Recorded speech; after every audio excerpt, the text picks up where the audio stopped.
사도행전 2장 17절 또 계속해서 보겠습니다. 사도행전 2장 17절에서 사도행전 2장 17절 자, 오순절날의 성령 보면서 사도행전 2장 17절에 보면 자 2장 17절에서 21절까지 읽어야 되거든요. 사도행전 2장에 가셔서 2장 17절에서 21절까지 시작. 하나님이 말씀하시기를 말세에 내가 내 영을 모든 육체에 부어주리니 너희의 자녀들은 예언할 것이요 너희의 젊은이들은 환상을 보고 너희의 늙은이들은 꿈을 꾸리라. 그때 내가 내 영으로 내 남정과 여종에게 부어주리니 그들이 예언할 것이요 또 내가 위로 하늘에서는 기사를 아래로 땅에서는 징조를 베풀리니 곧 피와 불과 연기로다. 주의 크고 영화로운 날이 이르기 전에 해가 변하여 어두워지고 달이 변하여 피가 되리라. 누구든지 주의 이름을 부르는 자는 구원을 받으리라 하였느니라. 아멘. 자, 우리 어저께 말한 개념 정리 두 번째. 자, 개념물 정리. 자, 하나님의 교회. 개념 정리. 오늘은 두 번째 시간. 근데 개념 정리인데, 우리 개념이 정리가 안 되면은 내가 왜 살아야 되는지, 왜 내가 아픈지, 왜 내가 돈을 많이 버는지, 안 버는지 정리가 안 되죠. 자, 우리 교회에 대한 개념 정리 중에서 17절에 보면, 많은 은사를 주시잖아요. 예언하고, 환상 보고, 그런 징조를 베풀고, 피와 불과 연기로다 쭉 읽어보면 꼭 마지막에 그 모든 것을 주시는 이유를 마지막에 말하고 있는데 21절에 주의 이름을 부르는 자는 구원을 받으리라 그렇게 되어 있습니다. 그러니까 우리들이 어떤 은사적인 부분을 볼 때 우리들의 은사, 하나님이 왜 나에게 은사를 줬을까? 이런 은혜를 줬을까의 결론은 뭐냐 하면은 하나님의 교회와 전도와 선교로 이어진다는 거죠. 그런 개념으로 정리가 안 되면은 우리가 예수를 믿으면서도 자꾸 엉뚱한 것에 마음을 쓰고 엉뚱한 것에 실망하고 엉뚱한 것에 시간을 뺏기고 엉뚱한 곳에서 죄를 짓고 하는 것들이 우리가 예수를 믿는 개념이 정리가 안 되기 때문에 그런다고 보는 거죠. 그래서 그 개념 정리 두 번째 시간에서 누구든지 주의 이름을 부르는 자는 구원을 받으리라. 잘 읽어보시면 우리는 기도할 때 내 영을 모든 육체에 부어주리니 그러니까 막 예언하고 싶고 환상 보고 싶고 기도를 하면 할수록 더 꿈을 꾸고 싶고 그렇단 말이에요. 그러면서 19절에도 보면 하늘에서 땅에서 징조가 나타나고 이런 거 다 좋은데 다 이것을 우리들이 사모하고 다 은혜를 받는데 개념이 정리돼서 이것을 전도 선교 교회 설립 철치 플랜팅이라고 그러죠. 교회 설립을 철치 플랜팅 교회가 계획되어지고 개척되어지고 그리고 선교사를 우리가 파송해야 되고 선교사를 위해 기도해야 되는 그리고 만약에 우리가 은사를 막 사모했는데 선교사를 위해 전혀 기도하지 않는다. 그런 사람이 있다면 은사가 더 확장이 되지도 않고 그 사람은 하나님의 교회에 크게 쓸모있는 사람이 아니라는 거죠. 그래서 이것이 정리가 될 때 지금의 은사보다 더 많은 은사를 주시고 그죠? 지금의 물질보다 더 많은 물질을 주시고 우리의 자녀를 하나님이 복 주실 때 더 많이 복 주시고 하는 것이 어디에서 오느냐? 이 교회관에 대한 개념 정리가 있어야 된다는 거죠. 우리들은 이제 그래서 어저께 계속해서 말씀드리면 하나님 나라를 이루는 미션, 개념 정리. 우리들의 미션은 뭐냐?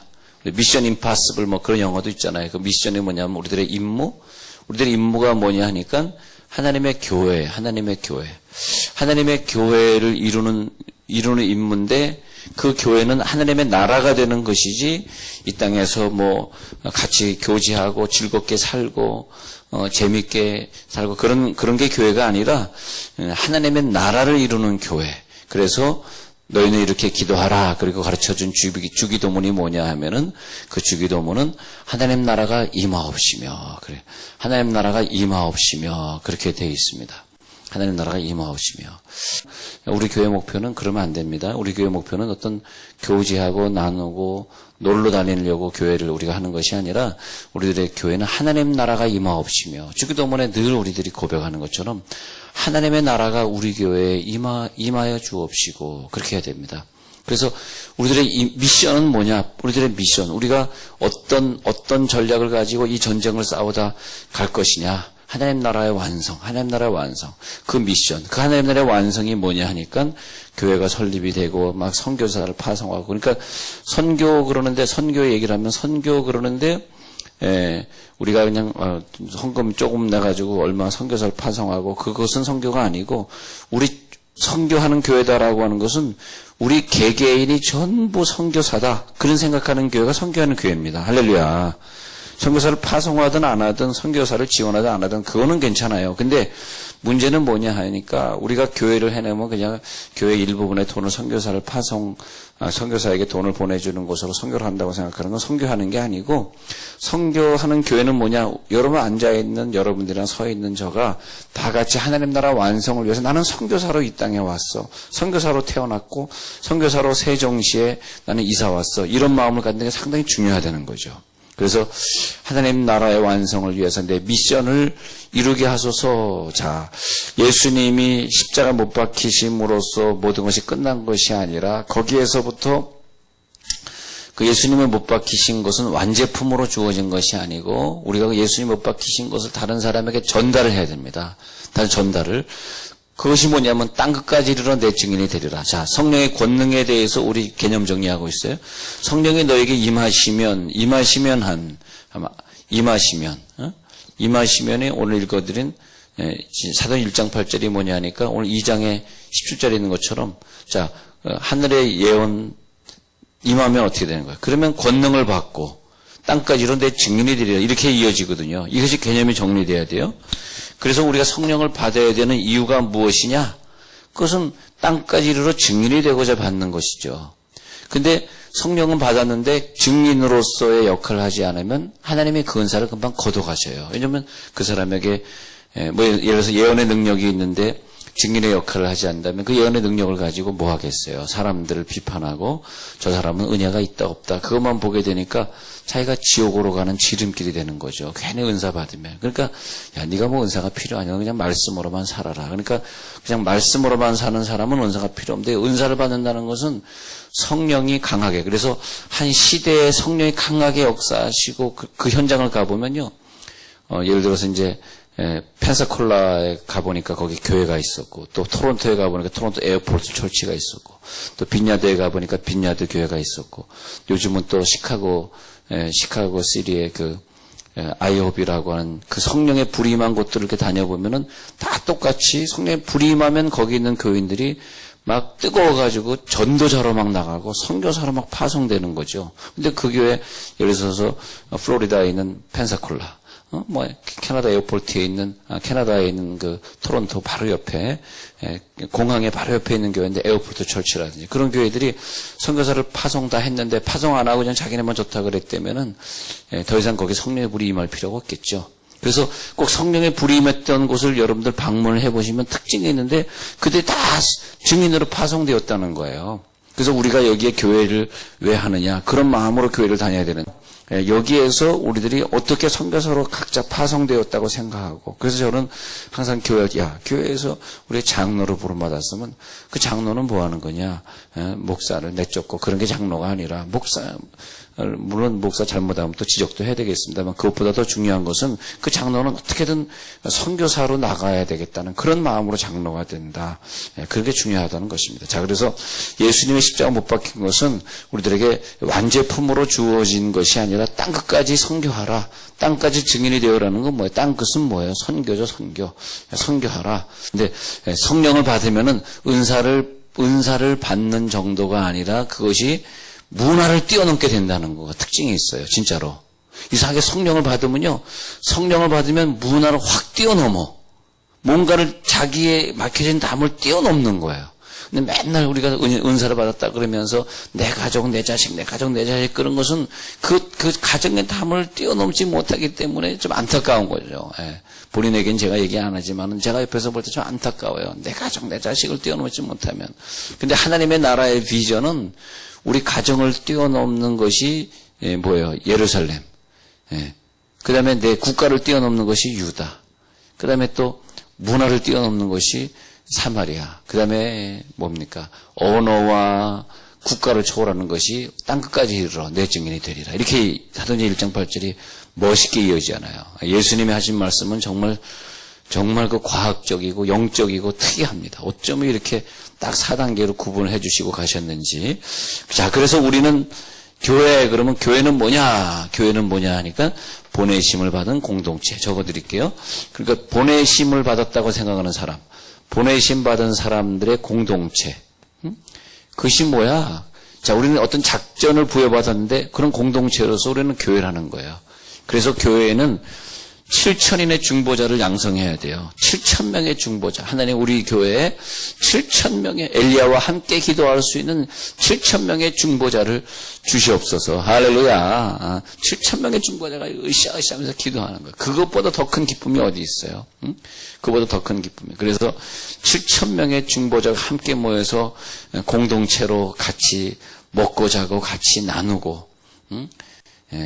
먹을 것이 있으면은 서로 나누고 좋은 것이 있으면. 근데 그래가지고 하나님의 나라를, 너희 교회를 보니까 하나님의 나라가 드러나고 있어. 할렐루야. 야, 너희 교회를 보니까 너희 교회에서는 하나님의 나라가 드러나고 있어. 선교를 향해 모이고 선교를 향해 전진하고. 나는 보냄을 받은 선교사야. 그래서 내가 일해야 되는 이유, 내가 가정을 섬겨야 되는 이유, 내가 가정을 더 이 사람을 더 존경해주고 더 섬겨줘야 되는 이유가 뭐냐? 선교 때문에 그러는 거죠. 네.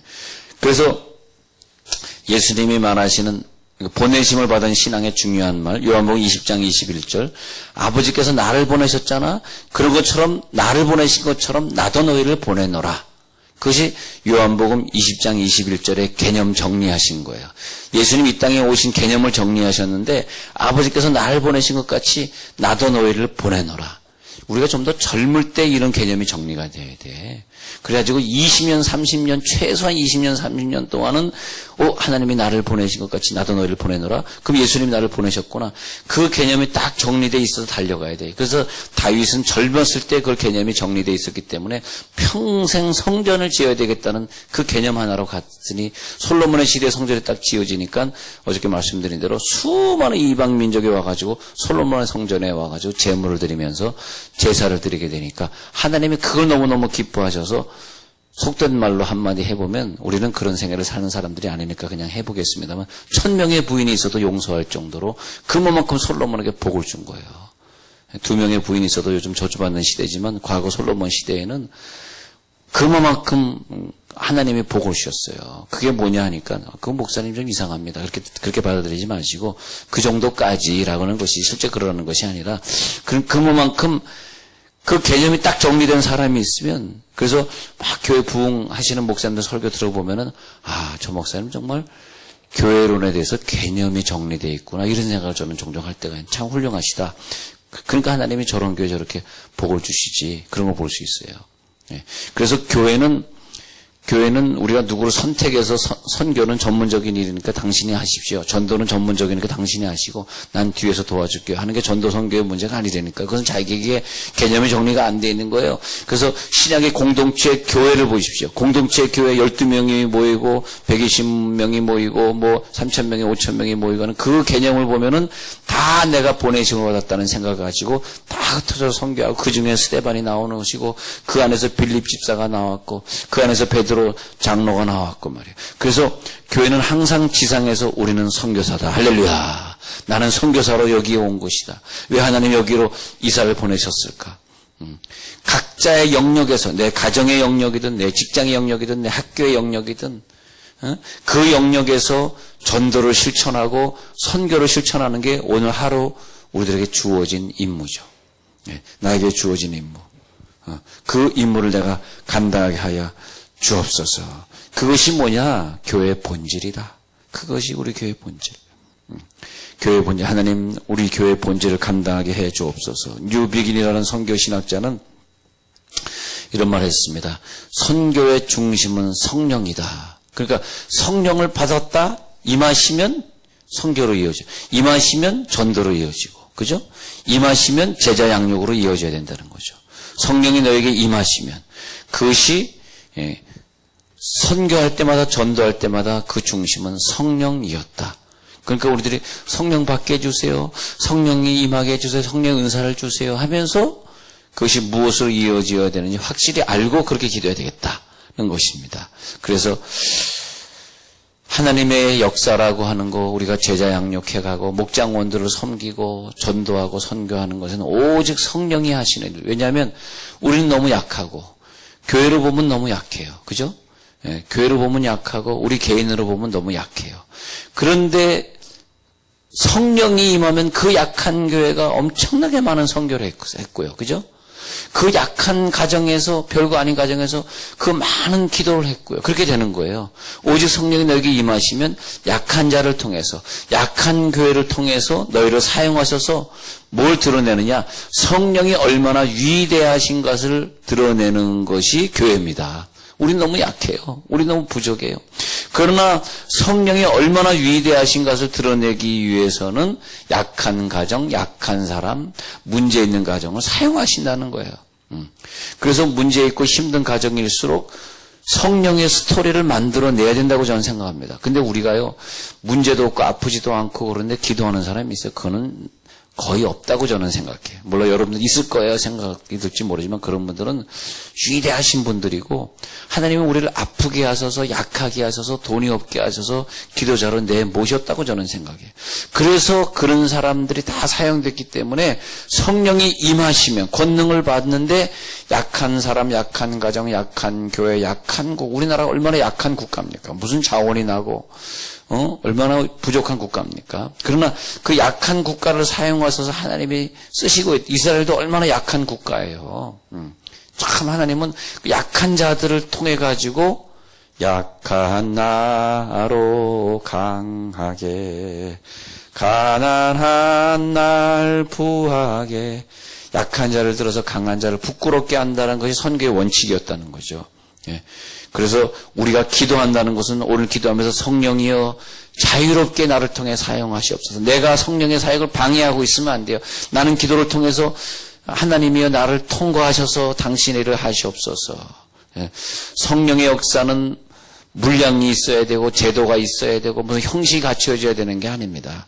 성령의 역사는 그냥 약한 가운데서 사용해 주시옵소서. 그래서 우리들의 지역에 있는 교회들이 자기의 정체성을 발견하고 우리를 왜 이 공동체로 만나게 하시고 저 사람 좋은 사람을 왜 나에게 보내셨을까? 저렇게 훌륭하신 분을 왜 나에게 붙여주셨을까? 하나님 우리가 저들에게 성령의 능력을 같이 나누게 하시고 성령의 능력을 같이 가르치게 하시고 성령의 부어주신 대로 이 공동체가 온전히 전도하고 선교하는 공동체. 우리에게 이 공간을 왜 주셨을까? 여기서 7,000인의 공동체 중보자들이 나오게 하여 주옵소서. 7,000인의 중보자 중에 한 사람이 내가 되기를 원합니다. 강한 기도자가 되어야 되겠습니다.